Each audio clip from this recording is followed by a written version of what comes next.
Okay done. 2013 batch commandos అవి డూట్స్ టీఏలు డిఏలు ఎస్ఎల్ఎస్లు ఇవ్వనందుకు జగన్ సర్కార్ మీద నాకు మండి టీడీపీకి ఫేవర్ గా సింహ సినిమాలో నో పోలీస్ పవర్ఫుల్ డైలాగ్ చెప్పడం జరుగుతుంది. విన్ని కుత్తలాడండి. Dialogue start camera action. పిఎస్పికే నువ్వు నందా అయితే నేను సిద్ధార్థ రాయ్. డాక్టర్ ఏంటి మీరు ఇలా చేయడం ఏంటి? ఓ పేషెంట్ బాడీలోనికి వైరస్ ప్రవేశిస్తే డాక్టర్ గా దాన్ని ఎలా చంపేస్తానో సమాజం మీదకి వచ్చే వైరస్ ను కూడా ఓ పౌరుడిగా అలాగే చంపేస్తాను. పోలీసులో మేము ఉన్నాంగా, యాక్షన్ తీసుకుంటాంగా. పోలీస్ ఎక్కడ? కల్తీ జరిగిందని నిలదీసిన రైతును అదే కల్తీ మందు నోట్లో పోసి చంపేస్తే నో పోలీస్.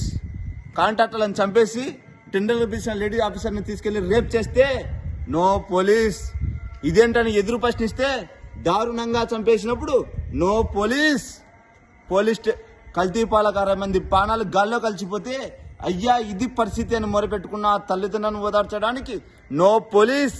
పోలీస్ స్టేషన్కి వెళ్లిన పాపానికి 300 మందిని మూర్ఖంగా చంపి బావిలో పాతేస్తే నో పోలీస్. అప్పుడు లేవని నోరు ఆఫ్టర్ ఓ క్రిమినల్ రాజారెడ్డిని చంపితే లేస్తుందే.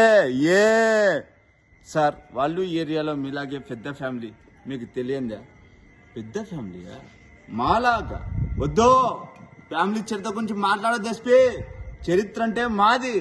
చరిత్ర సృష్టించాలన్నా మేమే, దాన్ని తిరగ్గా రాయాలన్నా మేమే. రాజారెడ్డి నుంచి జగన్ వరకు వీళ్ళంతా బ్లేడీ ఫూల్స్, మొరగా జాతి. నో మోర్ అగ్నేష్ ఎస్పీ గారు, మీ దగ్గర తేడానికి ఏమీ లేదు.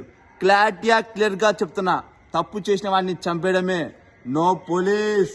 Guns are made of rules but not స్వాడ్.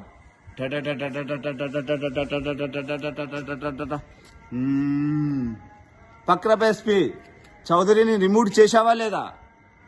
Jagan గారు మీరైతే అన్యాయం చేసినప్పుడు చూసి చూడనట్టు పొమ్మన్నారు. అతనైతే క్లారిటీగా అసలు చూడొద్దంటున్నాడు.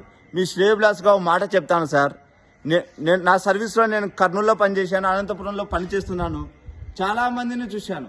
ఫస్ట్ టైం ఓ సింహాన్ని చూశాను సార్. నరసింహాన్ని చూశాను సార్. ఉంటే జాగ్రత్తగా ఉండండి, లేకపోతే వెంటనే పిఆర్సీ ప్రకటించి పారిపోండి. వీలైతే